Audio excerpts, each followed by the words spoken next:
भयानक वन में एकांत में बैठे ऋषि विश्वामित्र अपनी तपस्या में लीन थे। पृथ्वी अपनी गति से घूम रही थी, लेकिन विश्वामित्र अपनी तपस्या में इस तरह से समर्पित थे कि उन्हें बाहर की दुनिया की कोई खबर नहीं थी। धीरे धीरे उनके तप के प्रभाव से स्वर्ग में इंद्र का सिंहासन डोलने लगा। नारद मुनि ने देवराज इंद्र को बताया कि पृथ्वी लोक में एक ऋषि वन में घोर तपस्या में लीन है और उनकी तपस्या में किसी भी विघ्न से कोई असर नहीं पड़ रहा है। यह सुनकर इंद्र को अपने इंद्रासन यानी इंद्रलोक की सत्ता जाने का भय सताने लगा। इंद्र ने स्वर्ग के सबसे खूबसूरत अप्सरा मेनका को बुलाया और उससे धरती पर जाने का आदेश दिया। इंद्र को पूरा विश्वास था कि विश्वामित्र मेनका की खूबसूरती में ऐसे खो जाएंगे कि अपनी तपस्या छोड़ देंगे। कई सालों से तपस्या में बैठे विश्वामित्र का शरीर पत्थर की तरह कठोर हो चुका था। उन पर मेनका की उपस्थिति या खूबसूरती का कोई असर नहीं पड़ा। वह काम को अपने वश में कर चुके थे। मेनका में वे सभी गुण थे जो मृत्युलोक की एक नारी में होने चाहिए। इसके अलावा सुंदरता की मूर्त अप्सरा मेनका अपने आप में ही आकर्षण का केंद्र थी। लेकिन ऋषि के तप को भंग करना आसान कार्य नहीं था। कामदेव ने भी विश्वामित्र पर अपने तीर चलाए और इस योजना में मेनका और देवराज इंद्र का साथ दिया। आखिरकार कामदेव के कामुक तीरों का जादू ऋषि विश्वामित्र पर चल गया।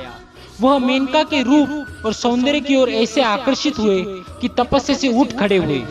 विश्वामित्र के हृदय में मेनका के लिए प्रेम के अंकुर फूटने लगे। अप्सरा मेनका जिस योजना के साथ धरती पर आई थी, वह काम तो सफल हो गया था।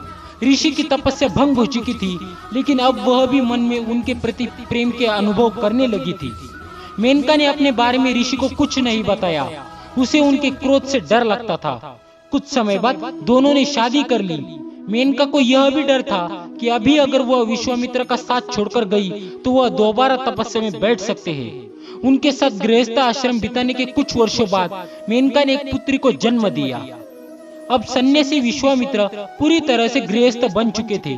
मेनका अपनी नन्ही पुत्री के साथ खेल रही थी कि तभी देवराज इंद्र प्रकट हुए। देवराज ने मेनका को याद दिलाया कि वह कोई साधारण स्त्री नहीं बल्कि स्वर्ग की अप्सरा है।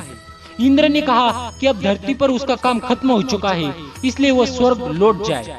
मेनका अपनी पुत्री और पति को छोड़कर वापस नहीं जाना चाहती थी। वह विलाप करने लगी।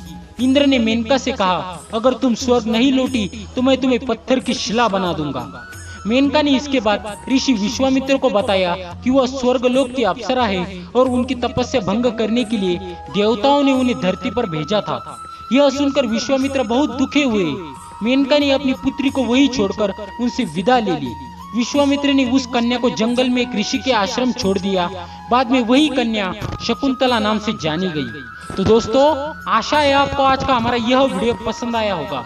यदि पसंद आया हो तो इस वीडियो को ज्यादा से ज्यादा लाइक करने के साथ ज्यादा से ज्यादा अपने दोस्तों और परिवार वालों के साथ शेयर जरूर करें। मिलते हैं ऐसी अगली वीडियो में, तब तक के लिए धन्यवाद।